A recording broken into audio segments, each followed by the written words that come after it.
The Achilles heel for North Carolina all season long was relying too much on the jump shot. And when that wasn't going, when it had to be Baycott and Davis putting everybody else on their back, no Cormac Ryan, no Harrison Ingram, no Trimble, no Cadeau, nobody really stepping up and helping out tonight. The big two for the Tar Heels. And that's because NC State just kept coming and coming and coming. It was relentless.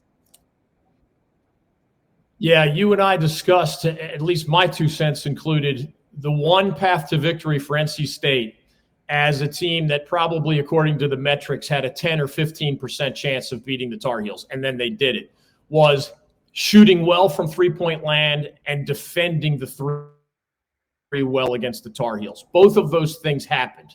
Those aren't the only 2 reasons the Wolfpack won. There was more than that.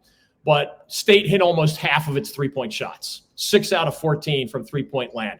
That is going to take you a long way on the road to victory. The Tar Heels hit 8 out of 30 three-point shots. That percentage is not going to be very successful very often. But it really was more than that. The fact that the Wolfpack only took 14 three-point shots, I thought said something. The Tar Heels were trying to push them off the three-point line, but whether it was DJ Burns down low or DJ Horn off the bounce, as a defender would pressure him, he would just try to drive into the lane and get buckets that way. Casey Morcell did a little bit of the same. It was a team effort in every sense of that phrase for the Wolfpack.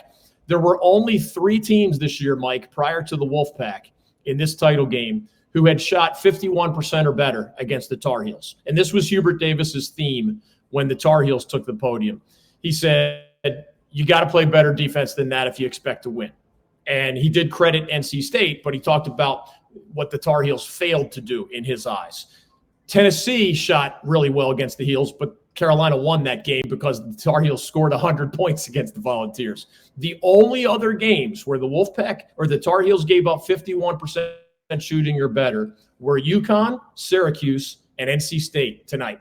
All 3 of those games were Tar Heel losses, of course. So when Hubert Davis says for this year's Tar Heels, it starts with defense, it continues with defensive rebounding, and then he hopes for all the other parts of the game to come together. I don't think those are hollow words when Hubert Davis says them. He means them, and when the Tar Heels have followed that script, they typically have won. And when that script has wobbled a little bit, bad things can happen. And that's exactly what happened against the Wolfpack. But again, it starts with what the Wolfpack did right before we even get to what the Tar Heels didn't do enough of. Everett Case, Norm Sloan, Jim Valvano, and Kevin Keats. Wow. I mean, you got to be kidding me. A week ago, they were ready to run Kevin right out of Raleigh.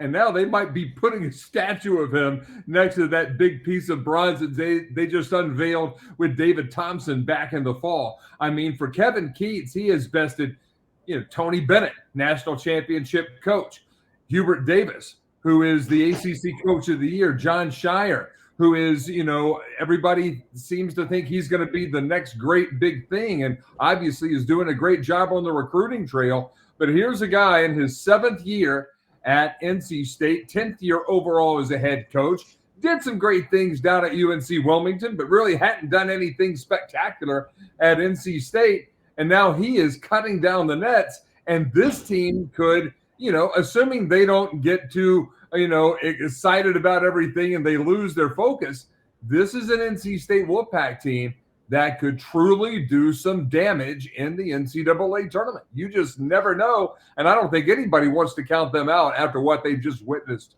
in Washington, D.C.